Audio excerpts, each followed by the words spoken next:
Welcome back to Swift Tech Reviews. I'm Jeff, and today I have a review of the BLU Studio X Plus.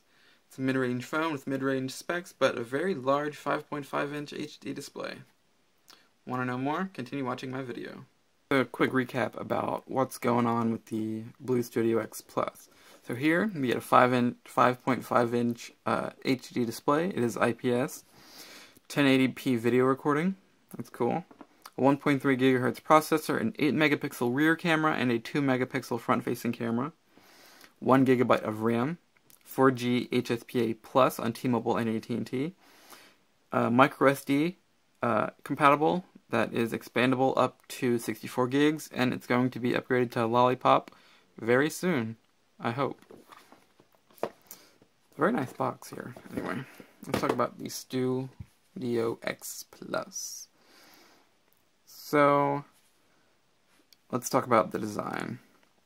So on the front you have, the proximity sensor and the front-facing camera, and no capacitive buttons this time. They've moved to soft keys, as I hope they continue to do with more of their devices. Capacitive keys just seem a little old and dated, but that's just me. Okay, on the right side you have the power button. On the top you have the micro USB charging port and the headphone jack. On the left side you have the volume rocker, which is neatly integrated into this faux chrome band that surrounds the phone. On the bottom, nothing.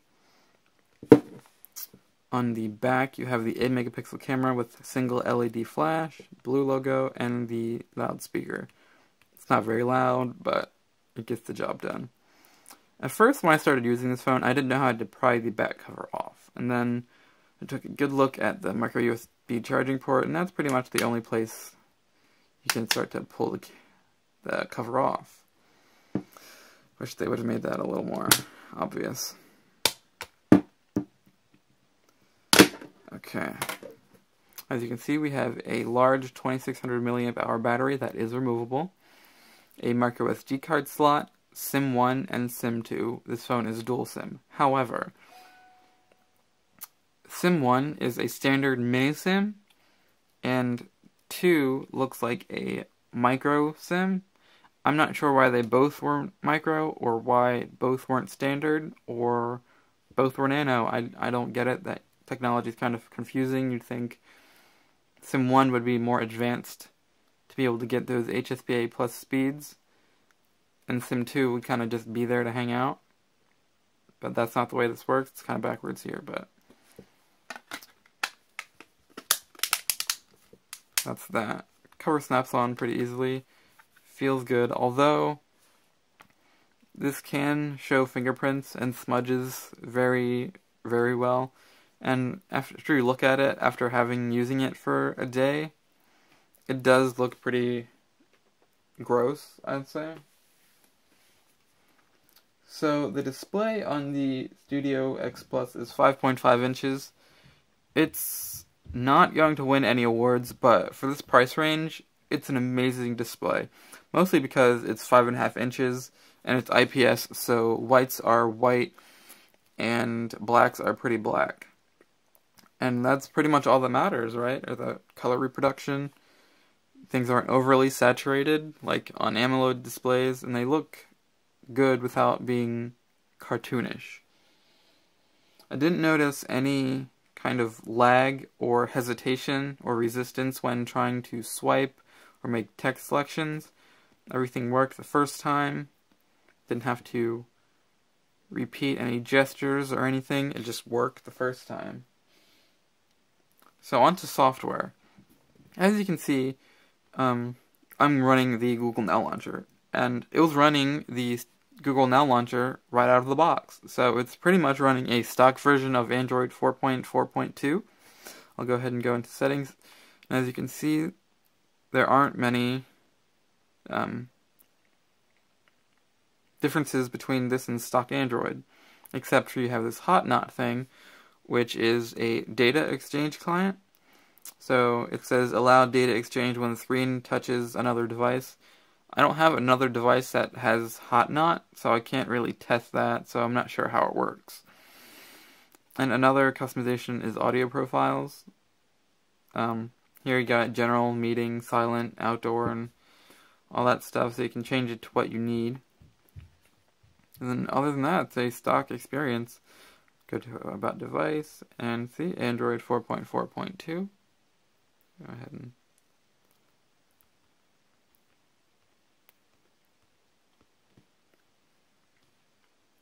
So because it's running a near stock build version of Android 4.4, it's a pretty smooth experience. I didn't notice much lag.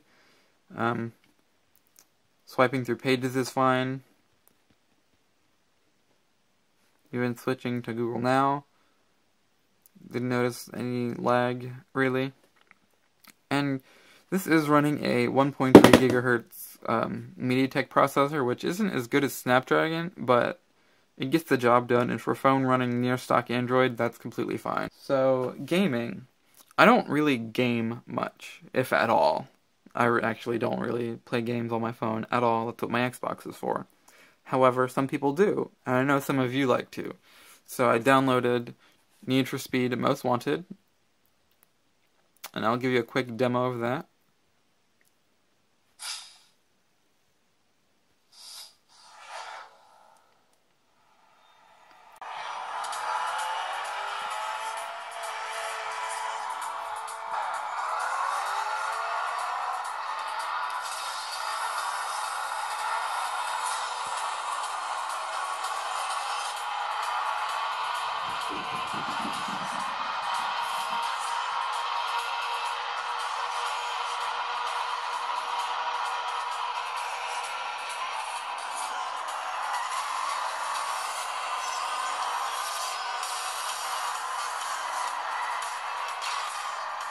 All units, traffic reports possible sighting of suspect vehicle.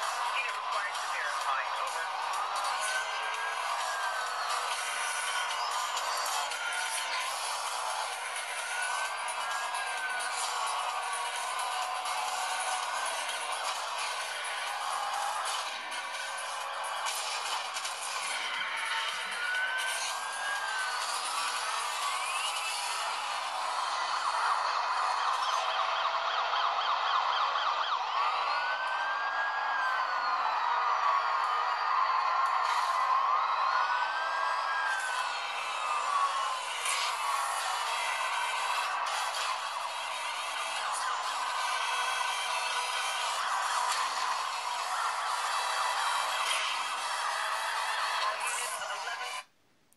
So as you can see, there weren't really many dropped frames. It kind of just kept trucking along. And that's good. It should be able to handle pretty much anything you throw at it, just as long as you aren't doing a bajillion things at once. It only does have a gig of RAM, so keep that in mind. So the camera, I won't say I was impressed, but I will say I'm impressed for this price point. Even the Moto G doesn't take all that great of photos using the rear camera or the front-facing camera. So I'll go and demo the camera. I guess I'll use the stock camera application. There we go. Let's take a picture of my BLU Vivo 4 here.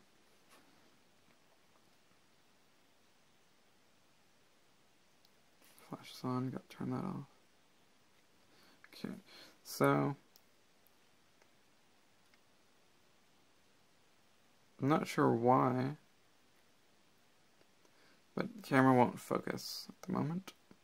There we go. Now let's take a picture of the overtop the Galaxy S3 here.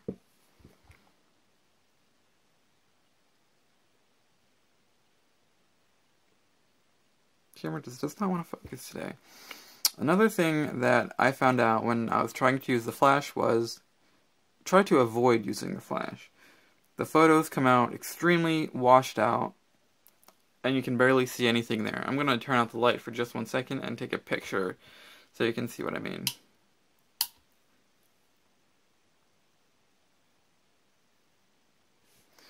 The closer you get, the more washed out the image becomes. So, as you can see, that's not too bad. On some photos I took the other day, I'll show you what I mean. Let's see.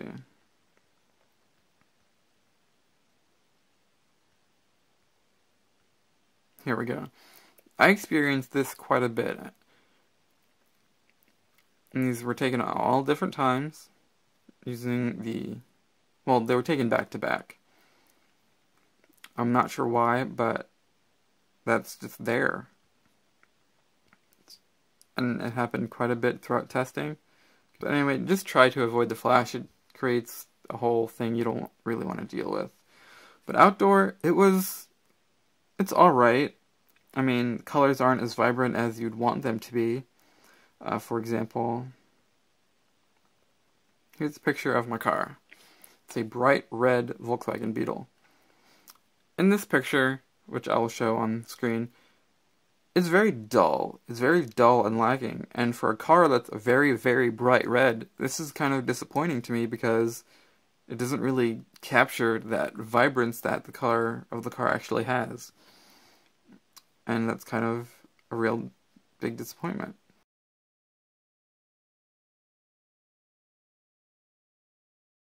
But video playback was okay.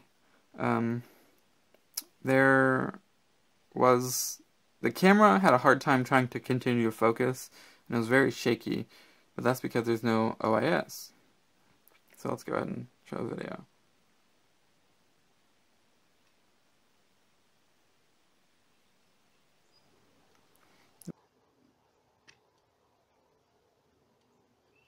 It's a very short clip. Here's another one.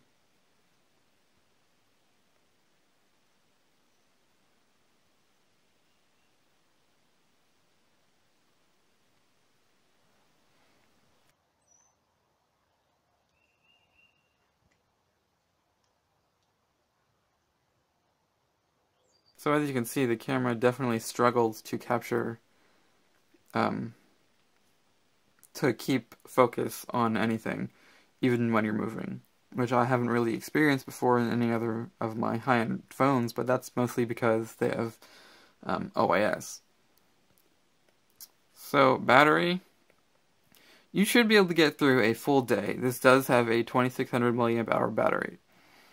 I would take the phone off the charger around 9:40 every morning, and when I would come home at 7 after work, I would have about 35% with moderate usage. So if you're trying to use your phone a lot more, you might want to carry a charger, a power bank, or if you can find one, another battery. But I think a power bank would be a better option. All in all, the Studio X Plus is probably one of my favorite budget phones, mostly because it has this large 5.5-inch display that's HD resolution, and it looks good, the colors are good, and you know what you're buying for a $150 phone. You're actually getting a lot more than you would if, say, Samsung released their $150 phone. You know, it wouldn't have a high megapixel count camera, or probably even a flash, or on-screen buttons, because, you know, the cheaper you make a Samsung phone, you're still buying that brand name, and it just costs more for no reason, even though you're getting less. Kind of like Apple. So that's it, guys. That's my review of the BLU Studio X Plus. You can pick these up at Best Buy right now for $149. Unlocked, no contract, and it's pretty spectacular given this price point. Alright guys, thanks for watching. Be sure to subscribe to my channel, and be sure to read my written review on my blog at www.swifttechreviews.com. I have a link in my description. Like us on Facebook at facebook.com/swifttechreviews.